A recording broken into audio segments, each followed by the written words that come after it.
Hi, my name is Ian Khan, and you're listening to the Innovation Times podcast. I am a technology author, speaker, and an advocate for everything good that technology brings. A part of my work is running the Innovation Times podcast and bringing together people from various aspects of the industry and talk about how technology is affecting the way that they perform their jobs, their functions, and how they're leading their organizations through change that's propelled by technology. As part of my podcast, I interview people from all segments of the industry and different verticals as well. Welcome to Innovation Times. Hi, this is Ian Khan at ASA 2017 in Toronto. I have with me a really cool girl that I met during the conference, and very impressive. I'm impressed by what they do, and talk about filling a niche and talk about making a difference in the lives of not tens, 20s, but hundreds of people who are desperately looking for solutions. So what I think here we have is a message of being ingenious with ideas. It's about filling a niche, and it's all about providing value back to a community. I have Teri Carden, founder of ReviewmyAMS, and she does a lot more than that. Teri, welcome to the program. Thank you for having me, Ian. I'm going to be asking some really tough questions. No, just kidding. Just kidding. But, softballs, you said softballs. I know. But really, your story inspired me a lot, and I was very impressed by your, the fact that you went and you built something from scratch, and it's really become something really big. Tell me about the motivation behind creating ReviewmyAMS. Sure. So I was telling you my story kind of behind the scenes here, and I gave you the long-winded version, and I'll save viewers the long-winded version, but essentially I am an association exec at my core. That's my natural habitat, is being an association person. I was a director of marketing and IT for a couple of organizations, and it was very cool to help them evolve the technologies that they were using, that all the staff and the members were using on a day-to-day basis. And so, with my experience and the association world, I quickly realized that there was a gap. And we were, as association executives, we were being oversold and under-delivered on some of the products that we were using every single day. And basically, the vendors in our space, forgive me, guys, were basically lying to us about what we were supposed to have and expect that we were going to end up working with every single day. So we go through these tens of thousands of dollar implementations, and then we end up with dirt, basically. And something that wasn't functioning like the vendor told us it was supposed to function. And so now here we were, having gone through a transition in our technology, which affects everybody in the association, including the members. And there was no space for association executives to have a voice to say, listen, this system actually isn't working for me, or hey, this system is kick-ass for me, right? So there was a need in the space for association execs to have a voice on the systems that they're using every single day. Excellent. And really, I think it's all about things lining up together, I'd say. And sometimes we're at the right place at the right time, but I think a lot to do with coming out with something new that people can use, and it's useful for a community, is about figuring out how that small thing can make a big difference. Right. I think that's what you probably spotted back in the day. It's been how many years has it been? It's been 3.5 years now, 750 reviews on 40 different platforms. That's amazing. Yeah. And the entire industry knows you, they know where you came from, they know what the value, the solution, or the website brings to them in terms of, you're also looking at not small spends when people are looking for reviews, right? There's that element. Yeah, I told you, we can go on Yelp and we can review a $12 hamburger, but how come an association that's about to drop $250,000 on a piece of software doesn't have a place to have an assisted buying decision,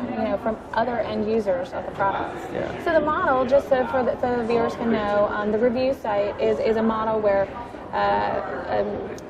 association executives can give a review of their system, their association management software, and then they get to read the reviews. So there's no cost to them except for the time to give a review. So it's an altruistic model, so it works really well with the associations. Yeah. So we were also talking about the review economy yesterday. We met and we briefly spoke about it. And you were right. You know, it is the time of whether we call it the consumption economy, whether it's the technology economy, but we know it's the review economy. We're reviewing everything that we purchase online, offline. And how do you think that drives decision making? What have you seen within your platform in terms of decision making? So after, and I'm going to be a bit long-winded here, when you're, let's say, when association members or executives saw those reviews on your website, have you had feedback from them saying, hey, that was so useful and we managed? Tell us about absolutely. that. Tell us some of the things that you've had people tell you about the success or the failure they've had. Well, so basically, like I said, ReviewmyAMS has been able to bring a voice to the end user.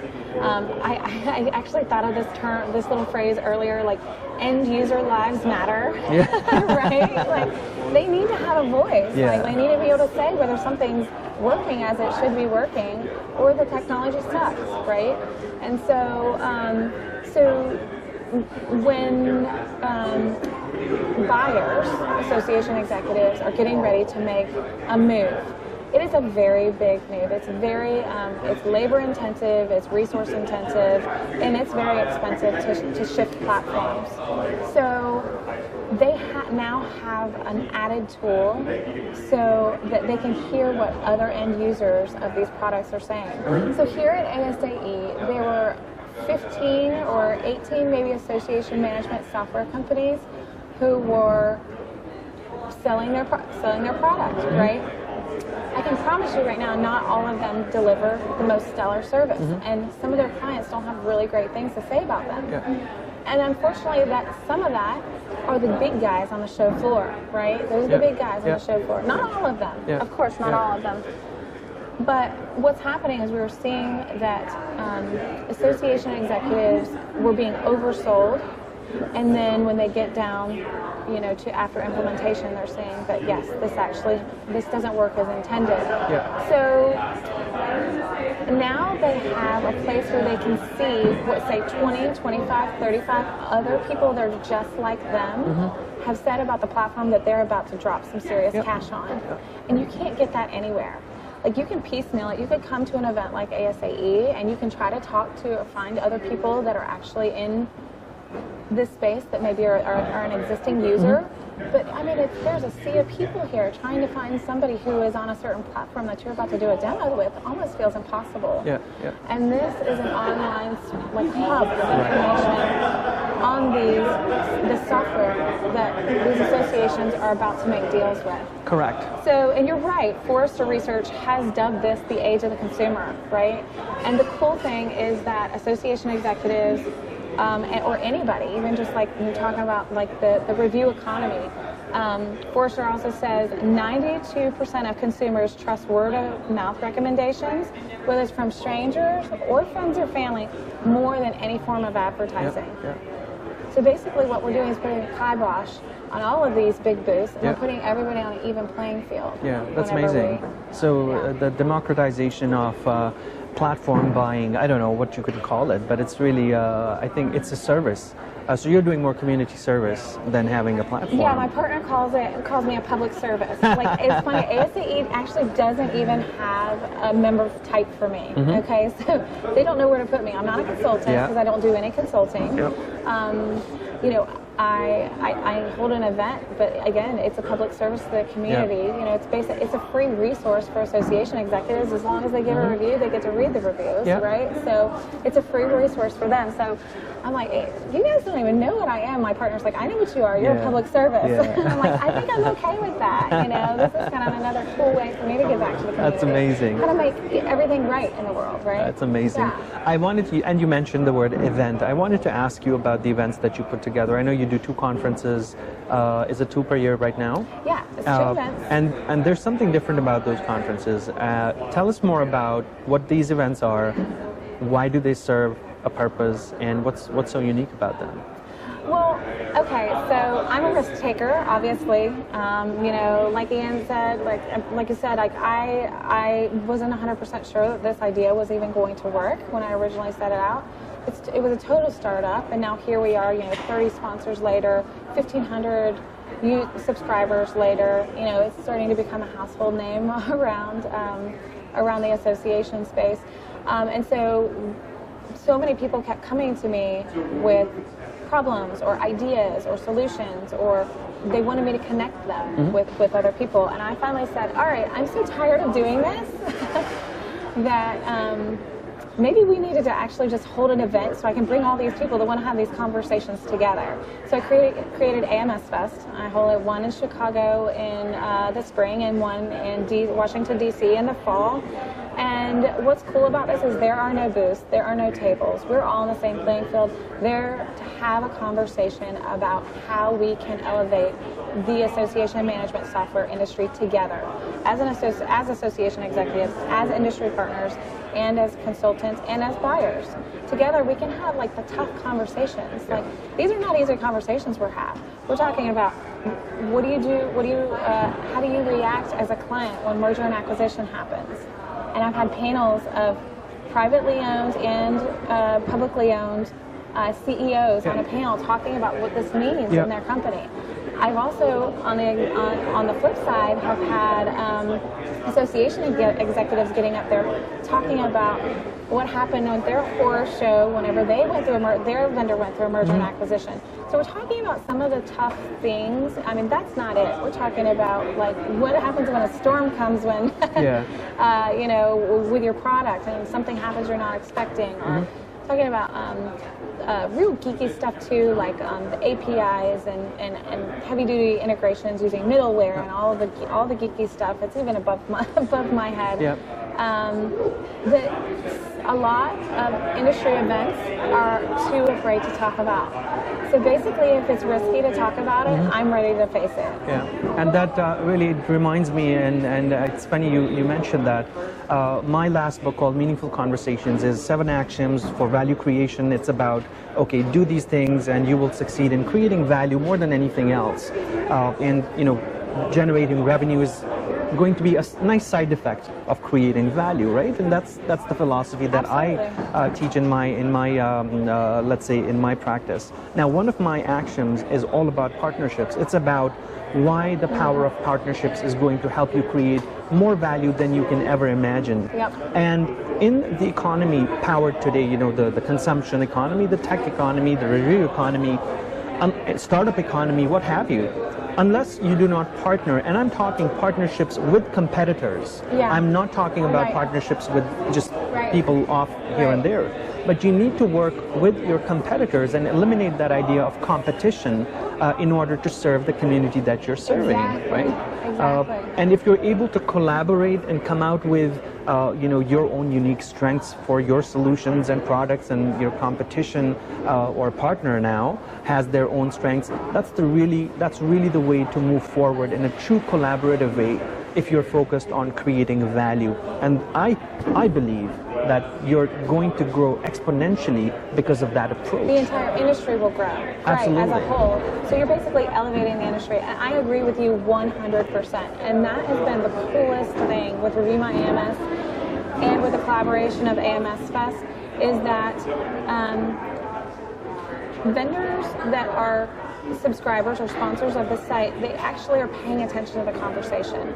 They're paying attention to what their clients are saying. And these are the guys that are saying, listen, we know our product's not perfect. We know we're not flawless. One of my favorite sayings is finding the perfect AMS is like finding the perfect husband or wife.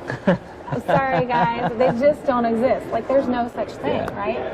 So everybody has their flaws, but we can learn from those flaws. We can actually learn a lot more from a squeaky wheel, you know, and somebody that's saying maybe something negative about your organization than somebody that's like all, you know, bubbles and roses and peaches all the time, right? So it has been so cool to see the vendors transition from a raised eyebrow of like, oh my gosh, somebody's going to get on there and bash me, a client's going to get on there and bash me, to, hey, you know what, a client got on there and bashed me, I've got 8 good ones, I've got 1 bad one, but you know, I learned from that. And actually, we're now installing blah blah blah module because we know we realized this was broken. Yeah. And it has been so cool that the conversations at AMS Fest, even among the competitors, you know, have been able to help elevate the industry. You know, Cool we often hear about those textbook examples where, hey, I had a customer come in, but you know my product didn't offer what it did, and I suggested they talk to a competitor that I think has the thing. Like Sure. that's a great story. Sure. In textbook scenarios or in some industry circles, but I don't think it happens necessarily on an everyday basis within organizations and companies. You hardly ever refer customers to a competitor because you never want to do that, right? And I think it really trickles down, it boils down from top to bottom. It is the leadership within organizations today that need to create that fundamental idea about, hey guys, our organization isn't about being the best sales organization or the most technologically advanced solution in the universe, because that doesn't exist. Right. It's about, hey, we serve the customers the best way possible, and Exactly. if you keep your customers' benefit in mind and the benefit of the community in mind, Yes. then you're going to far succeed the expectations of your shareholders, stakeholders. Exactly. I think you have a point, right? You want to say something? Go Yes, I ahead. do. I have a use case that Go ahead. like we're getting ready I'd love to hear it. Okay, so I told you recently we launched 100 Reviews, which is a platform where anybody can spin up their own review site. So I've been talking in detail with the Florida Laser Dental Association. Okay, so laser dentists in Florida only take up 20% of the market.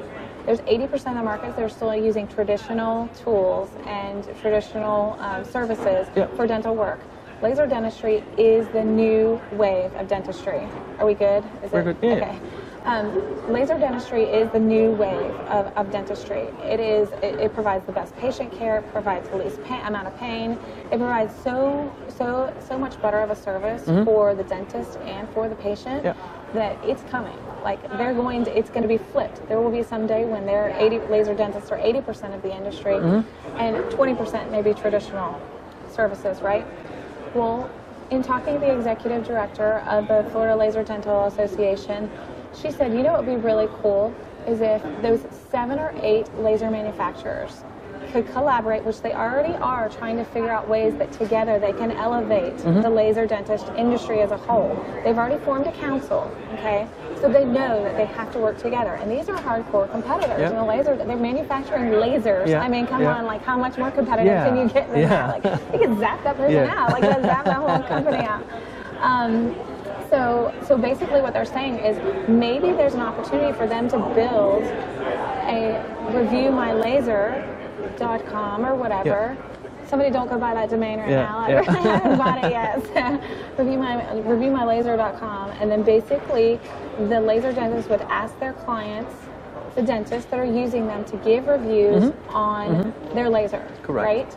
So they give reviews on the laser, and then let's pretend they go to ADA, they go to American Dental Association, and they go to this huge conference, and people start talking about ReviewmyLaser.com. What is this Review My Laser? And all of a sudden, 80% of the market that's still stuck doing traditional forms of medicine, of dentistry, then can see what the laser dentists are saying about these lasers and like what a cool experience it's been for their patients and how much they love it, and it's evolved their practice and everything. And so essentially that one review platform could elevate an entire industry. And I'm like, that's so cool, because now we have 80% of the market that is they haven't saturated 80% of the market yet. So everybody's going to be looking to buy very soon. And where are they going to be looking for a laser? Review My Laser. Hopefully. I don't know. I don't know. That's a great example. That's a great example. I think, you know, and I've had so many conversations during ASE 2017. The time now is, you know, there's this whole generational divide, and you know, there's too much technology. It's also the era of the 4th Industrial Revolution. It's also the time when you know, we need to do more in less time. There's just so many different things happening, right? There's 100 different things happening right now, and we don't know what to pay our attention to. But I really feel if you pay attention to creating more value, then you will succeed and everything else will fall in place. And I see your platform doing a lot of that, and it's something simple, but it solves a very complex problem that translates into millions of dollars of spend from a financial perspective, but it also saves on so much frustration. It also makes associations so much more productive and efficient because of all the benefits their platforms. I call it the easy button. It's the easy button. Yeah, it's not going to replace consultants, what consultants can do for you. It's not going to replace, but it's a discovery tool that at least gets 2 to 3 steps ahead of where you were to begin with. Correct. Right? Correct. And given that we don't have it's a complex environment. It's a complex business environment. I think, again, to summarize, I think the true value, as I said before, it lies in collaborating. And I think it's such a great platform. It's such a great message.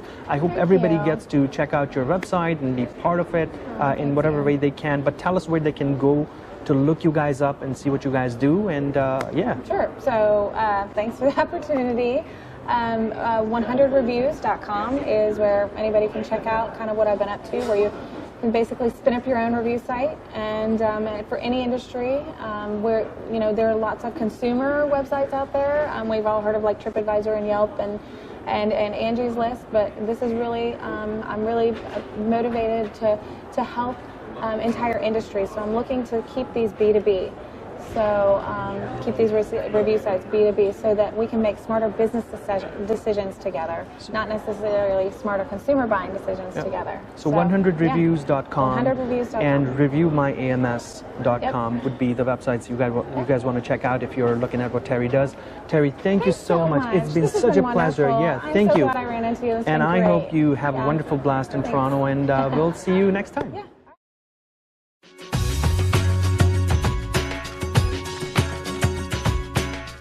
If you're confused about the current state of technology and the impact that it has on the world, then you are at the right place. My name is Ian Khan. I'm an author and a technology speaker who focuses on the value created in the current world.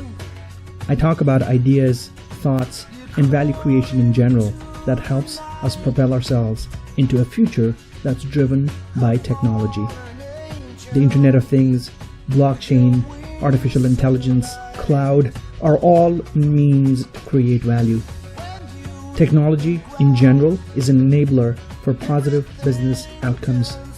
If you're confused about the outcomes that technology can create for you, then you're at the right place. For more information, you can always visit me on my website at www.iankhan.com or follow me on social media. On Twitter at Ian Khan Live. Let's change the future by creating a value, nothing else. Let's just change the future by creating more value. That's what I stand for, and that's my message.